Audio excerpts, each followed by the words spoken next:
Pemanasan global, mencairnya gunung es, serta ancaman asteroid akan menghantam bumi dikaitkan dengan pertanda hari kiamat. Peristiwa alam seperti ini kemudian memicu berbagai ramalan akan terjadinya hari kiamat. Ada berbagai ramalan kiamat, mulai dari yang paling aneh hingga yang tidak masuk akal. Ramalan yang pertama, ramalan kiamat Harold Camping. Pada tahun 2011 silam, sempat muncul prediksi kiamat yang diutarakan oleh Harold Camping. Ia secara terbuka meramalkan akhir dunia yang berdasarkan interpretasinya tentang numerologi Alkitabah, di mana pada tahun 1992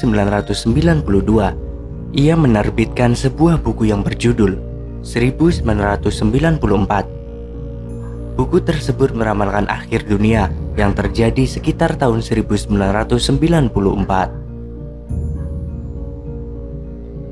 Namun ramalan Harold Camping yang paling terkenal adalah pada tanggal 21 Mei tahun 2011. Ramalan itu dia hitung tepat 3000 tahun setelah air bah Alkitab. Ketika tanggal itu berlalu tanpa insiden, dia menyatakan matematikanya tidak aktif. Kemudian menyampaikan ramalan baru lagi dengan meloncat ke bulan Oktober. Katanya dunia baru akan mengalami kiamat pada 21 Oktober 2011. Namun, lagi-lagi ramalannya tidak terbukti. Sungguh tidak masuk akal. Ramalan yang kedua, ramalan kiamat suku Maya. Mungkin saja kamu pernah merasa ketakutan karena mendengar isu kiamat yang akan terjadi pada tahun 2012. Ramalan kiamat itu disebut dengan kiamat Maya 2012. Isu itu muncul saat kalender suku Maya menandai akhir dari kehidupan ini pada tanggal 12 bulan 12 tahun 2012. Waktu itu bahkan dipercaya warga dunia akan terjadi kiamat. Sejumlah skenario kiamat pun bermunculan, termasuk bumi bertabrakan dengan planet imajiner yang disebut Nibiru. Tak hanya itu, kepanikan warga bertambah dengan perkiraan kemungkinan adanya semburan matahari rekayasa dan juga penyelarasan planet yang akan menyebabkan bencana pasang surut besar-besaran. Akibat dari isu tersebut, persiapan menghadapi hari kiamat ini dilakukan penduduk bumi. Bahkan ada yang membuat kapal layaknya Bahtera Nabi Nuh versi modern. Juga mendata adanya penjualan perlengkapan bertahan hidup setelah kiamat. Detik-detik menegangkan yang dirasakan penduduk dunia memuncak kala mendekati tanggal 12 Desember 2012. Namanya prediksi, isu itu pun surut kala waktu ramalan terjadinya kiamat berlalu tanpa terbukti. Sayangnya prediksi kiamat tak berhenti pada isu berdasarkan kalender suku Maya. Ramalan kiamat teraneh terus bermunculan. Ramalan kiamat yang ketiga, ramalan kiamat dari sekte Jalan Sejati. Selanjutnya prediksi kiamat juga datang dari sekte Jalan Sejati. Sekte ini didirikan oleh pemimpin agama di Taiwan bernama Hong Mincheng. Sekte Jalan Sejati merupakan sebuah gerakan keagamaan yang memadukan unsur-unsur Kristen, Buddha, teori konspirasi UFO, dan agama rakyat Taiwan. Hon Mincheng berkhotbah bahwa Tuhan akan muncul di saluran televisi Amerika Serikat 18 pada tanggal 25 Maret 1988 untuk mengumumkan bahwa dia akan turun ke bumi minggu berikutnya dalam bentuk fisik yang identik dengan Cheng. Di tahun berikutnya, dia meramalkan jutaan roh iblis bersama dengan banjir besar akan mengakibatkan kepunahan massal populasi manusia.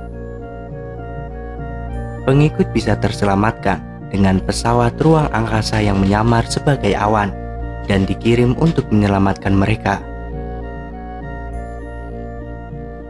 Ramalan kiamat yang keempat. Ramalan kiamat dari Pendeta William Miller. Pendeta William Miller mulai berkhotbah pada tahun 1831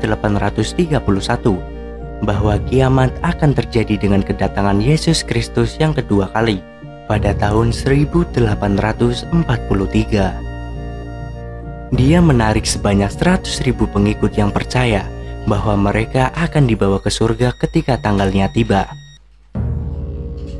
Ketika prediksi tahun 1843 gagal terwujud, Miller menghitung ulang dan menentukan bahwa dunia akan benar-benar berakhir pada tahun 1844.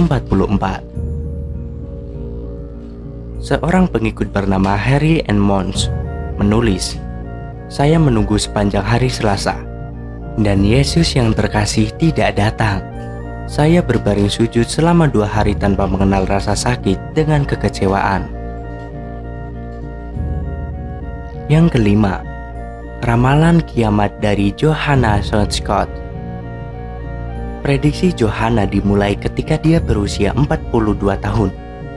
Johanna melaporkan mendengar suara-suara yang meramalkan peristiwa masa depan, termasuk kegagalan panen dan kelaparan tahun 1799 dan 1800. Dia mulai menerbitkan bukunya sendiri dan akhirnya mengembangkan pengikut sebanyak 100.000 orang percaya. Untuk meyakinkan pengikutnya, ia mengumumkan bahwa dirinya akan melahirkan Mesias kedua, meski dirinya masih perawan. Sungguh ironi. Sebelum prediksi terjadi, Johanna keburu meninggal. Ramalan kiamat selanjutnya, kiamat karena efek rumah kaca. Hal ini merupakan hal yang sedang kita alami saat ini. Dalam beberapa dekade terakhir, keadaan iklim kita semakin panas secara signifikan. Suhu global semakin meningkat dan lapisan es mencair. Kita tidak bisa melakukan apa-apa akan hal ini. Kita hanya bisa mencegahnya, dan hal ini dikarenakan ketika suhu semakin panas, air akan menguap dan membuat atmosfer kita semakin tebal, hingga menjadikan kita semakin terjebak dalam rumah kaca yang panas. Hal ini nantinya akan membuat banyak spesies mati, dan ekosistem lama-kelamaan akan punah satu persatu karena semua hal di bumi ini saling berkaitan.